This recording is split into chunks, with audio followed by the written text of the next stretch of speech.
노력이 결과가 되실 때까지 충분히 공부하시기를 바라요.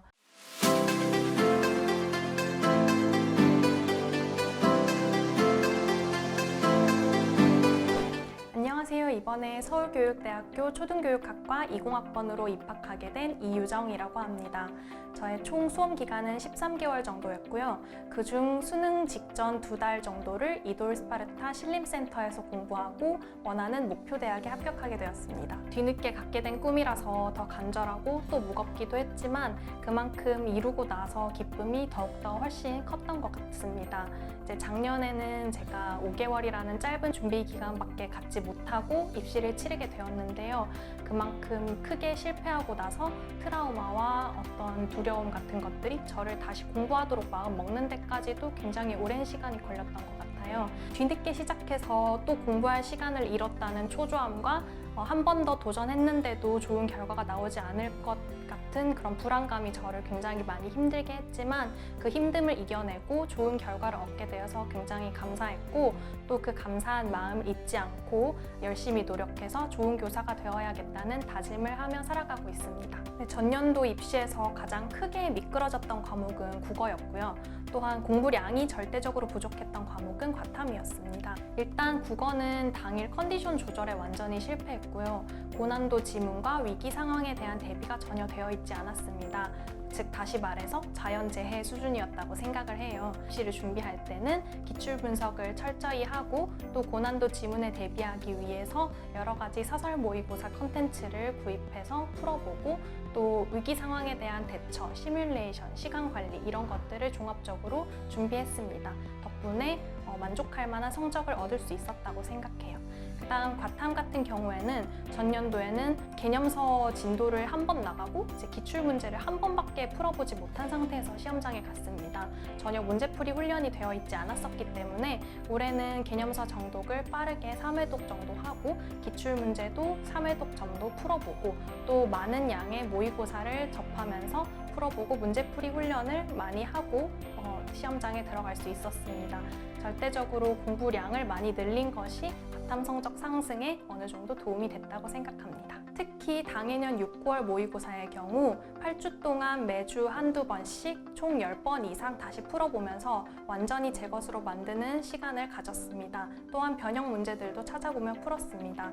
6월, 9월 모의고사 같은 경우에는 수능과 굉장히 경향이 비슷하게 나오는 그런 트렌드가 있기 때문에 제 것으로 만드는 것이 그 수능 시험장에서 당황하지 않고 문제를 푸는데 큰 도움이 되었던 것 같습니다. 저는 혼자 공부를 하고 있다 보니 해이해지기가 쉬웠고 또 제가 지금 어느 상태에 있는지 잘하고 있는지를 확인받기가 굉장히 어려웠습니다.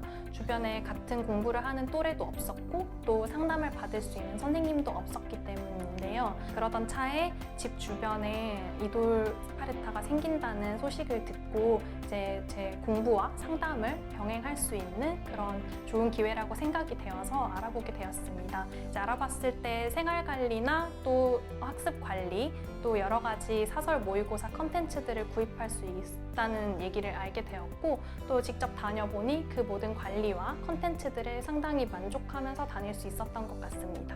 네, 저는 아침잠이 많은 것이 문제였는데요. 혼자서 도서관에서 공부할 때는 제가 기상 스터디를 따로 만들어서 병행했지만 도서관 개장 직전까지 잠을 자고 또 때로는 늦잠을 자기도 하면서 컨디션 조절하는 것이 힘들었습니다. 이돌에 다니게 되면서 이돌의 철저한 생활관리 덕분에 저는 수능 시간표와 같이 맞춰서 바이오 리듬을 조절할 수 있었습니다. 또한 실전 연습이 많이 부족한 것을 걱정하고 있었는데 이제 이돌에서 제공하는 여러 프로젝트나 컨텐츠를 통해서 실제 시험장과 같은 분위기에서 실전 연습을 많이 해볼 수 있었던 것이 굉장히 큰 도움이 되었습니다. 저는 첫 번째는 학교 프로젝트, 두 번째는 실전 바이오리듬 시스템, 세 번째는 양질의 사설 모의고사 콘텐츠를 공급받은 것입니다. 이제 전년도 입시에서는 제가 굉장히 늦은 시기에 공부를 시작했기 때문에 실전 연습을 해볼 기회가 9월 모의고사 단 한 번밖에 없었는데요. 그것에 대해서 굉장히 큰 부족함을 느끼고 있었습니다. 하지만 이돌에서 제공하는 학교 프로젝트를 통해서 실제 학교에 가서 마치 수능 시험장과 같은 분위기에서 이제 그 시험 연습을 해볼 수 있다는 것이 큰 도움이 되었습니다. 실전 바이오 리듬 프로젝트도 비슷한 맥락에서 큰 도움이 되었습니다. 매주 한 번 또는 두 번, 또 수능 직전에는 매일 실제 수능 시간표에 맞춰서 문제를 풀어보는 시간이 실전 연습을 하는데 큰 도움이 되었습니다. 마지막으로 사설 모의고사 역시 온라인으로만 제공되는 컨텐츠를 풀어보는 것은 그 양과 질에서 조금 한계를 느끼고 있었는데요. 이도를 통해서 충분한 양의 오프라인 전용 모의고사들을 풀어보면서 실전 연습을 많이 할 수 있었던 것이 큰 도움이 되었습니다. 저는 이도를 선택한 이유가 분명했습니다. 먼저 일찍 일어나서 컨디션 조절하기, 두 번째는 딴짓하지 않기, 세 번째는 현재 상황에 대한 상담 관리, 네 번째는 철저한 공부 환경 관리, 그리고 다섯 번째는 규칙적인 식사, 그리고 마지막으로 학원용 모의고사 구입, 이렇게 6가지입니다. 모두 만족할 만한 도움을 얻었고 특히 철저한 공부 환경 관리를 해주셔서 진심으로 감사했습니다. 하필 제 옆자리에서 뭔가를 계속 씹어 드시던 분이 계셨는데요.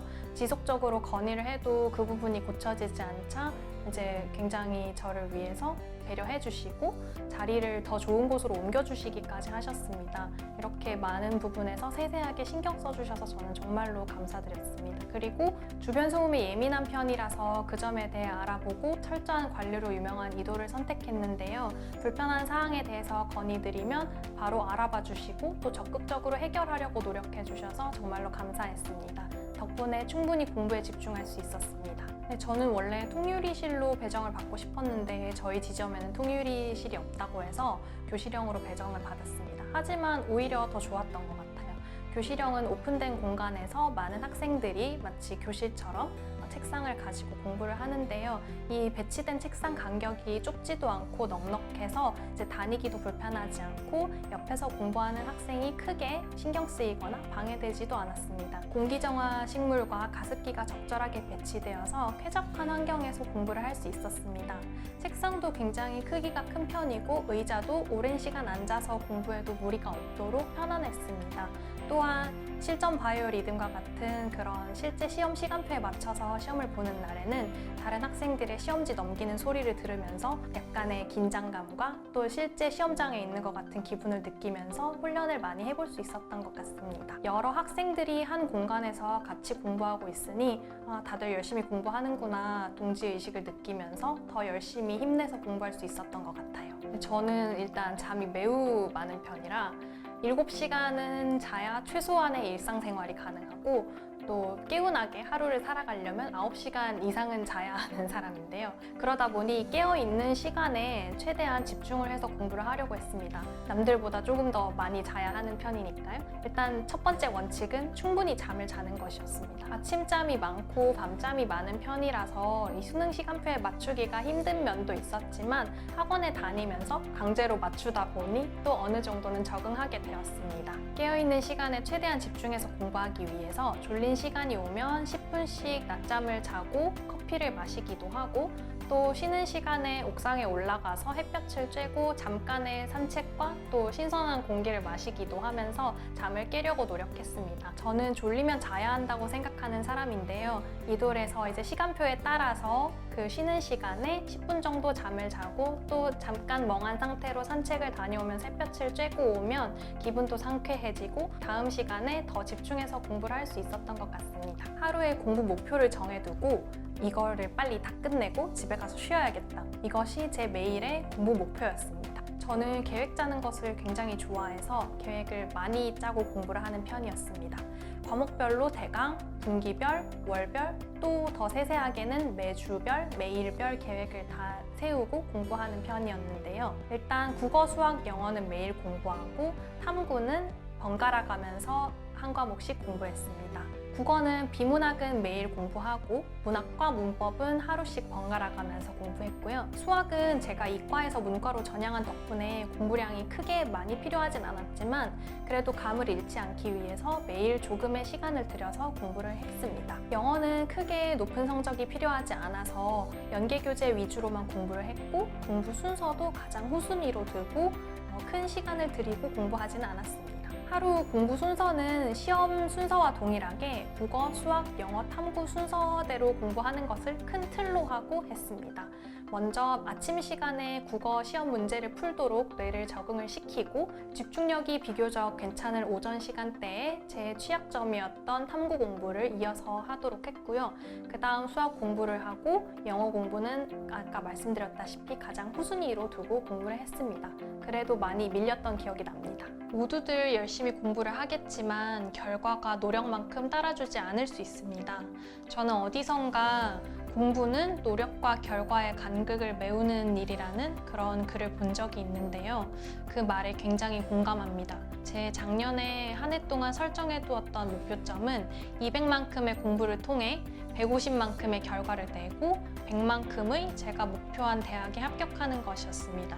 혹시나 크게 미끄러져도 저는 안정적으로 꼭 그 꿈을 이루어야만 했었기 때문입니다. 또한 충분한 공부량은 좋은 결과의 물론 전제 조건이지만 제가 작년에 또 굉장히 신경을 썼던 부분은 멘탈 관리였습니다. 모의고사에서 실수가 와르르 쏟아졌을 때 멘탈을 부여잡는 게 굉장히 힘들었는데요. 실수는 미리 다 해버리고 수능 날은 다시는 실수하지 말자며 열심히 분석하고 또 훈련했습니다. 덕분에 제가 실수하지 않은 시험은 수능이 유일합니다. 분석과 연습과 훈련이 반복되어 그 노력이 결과가 되실 때까지 충분히 공부하시기를 바라요. 사실 그 과정은 너무너무 지루하고 또 이게 의미가 있나 싶을 때가 많은데요. 이제 그 과정을 버텨내다 보면 어느 순간 한 계단씩 올라와 있는 지점이 되더라고요. 버텨내셔서 꿈을 꼭 이루시기를 바랍니다. 화이팅!